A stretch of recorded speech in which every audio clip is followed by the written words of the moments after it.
आजिर दिनटी निश्चित आम्भमानंक पक्ष अतीव दुखर दिन अटे। आजि आम गहणरू जेउ शिक्षक विदाय नेउछंती से हेउछंती जणे प्रवीण शिक्षाविद पथ प्रदर्शक छात्र बत्सल एवं आमर समस्तंकर प्रिय श्रीजुक्त नित्यानंद सार।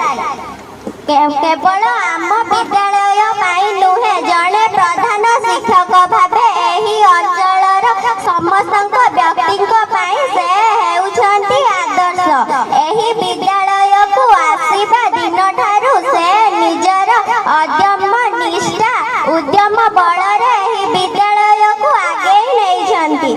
से निजर ज्ञान उत्कृष्ट शिक्षा पद्धति बल जे कौनसी जटिल विषय को सरलतार सह बुझाई पारुथिले।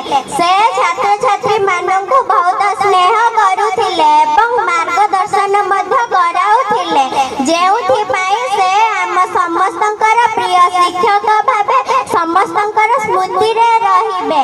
एही विद्यालय को निजर परिवार भाभी एहार सर्वांगीण उन्नति दिगरे विद्यालय को आगे नेइछंती। शेषरे मु सेही पूज्य गुरुजी निकटरे कोटि कोटि प्रणाम करी विदाय नेउछि। जदि मोर कहिबारे किछि त्रुटि रही थाए तेबे से मते क्षमा देबे बोली मोर आशा। मु एतिकी कहि मोर वक्तव्य शेष करूछि। धन्यवाद छात्री। जा हो सुंदर भाषण परिवेशन